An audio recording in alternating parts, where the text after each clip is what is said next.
जिसे हम गरीब समझते हैं, हो सकता है वह आत्मिक रूप से सबसे धनी हो। क्या सच्चा सुख भव्य आश्रम में है या उस कुटिया में जहां संतोष बसता है? एक बार एक संत को अपना भव्य आश्रम बनाने के लिए धन की आवश्यकता पड़ी। वह अपने शिष्य के साथ धन एकत्र करने के लिए लोगों के पास गए। घूमते घूमते वे एक गांव पहुंचे। वहां एक बुढ़िया की छोटी सी कुटिया में आश्रय लिया।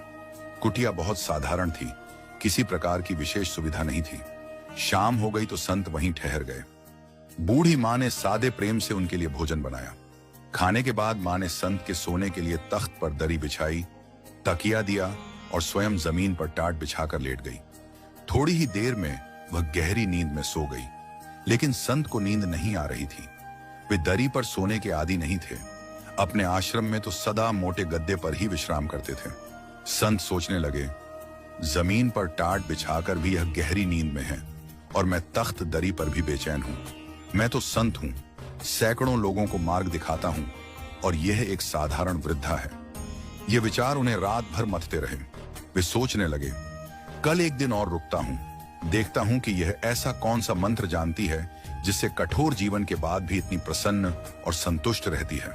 अगली सुबह बूढ़ी माँ ने जल्दी उठकर कुटिया की सफाई की, चिड़ियों को दाना डाला, गाय को चारा दिया, फिर सूर्य को जल अर्पण किया, पौधों को पानी दिया, गुरु को प्रणाम किया और कुछ समय भगवान के नाम का स्मरण किया।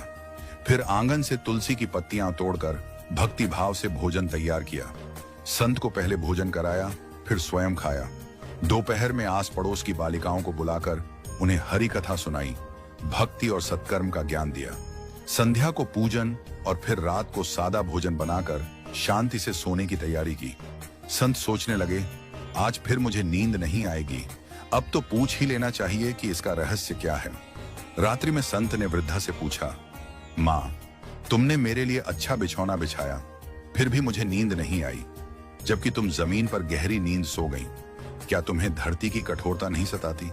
क्या यह चिंता नहीं होती कि अपने लिए नरम बिस्तर, अच्छा भोजन कैसे जुटाऊं? बूढ़ी महिला मुस्कुराई और बोली, गुरुदेव, जब मैं सोती हूं तो मुझे पता ही नहीं चलता कि मेरी पीठ के नीचे गद्दा है या टाट। उस समय मैं दिन भर किए गए सत्कर्मों का स्मरण करती हूँ। आपके वचनों के अनुसार जो सेवा, साधना और भक्ति करती हूँ, वही मुझे अद्भुत आनंद देती है। मुझे लगता है जैसे परम पिता की गोद में सो रही हूँ। इसलिए मुझे गहरी नींद आती है, क्योंकि मैं आत्मा की शांति में विश्राम करती हूँ। संत की आंखें भर आईं। उन्होंने कहा, मैं तो अपने सुख के लिए धन इकट्ठा करने निकला था, पर आज यहाँ आकर समझा कि सच्चा सुख भव्य आश्रम में नहीं, बल्कि इस साधारण कुटिया में संतोष और सेवा में है।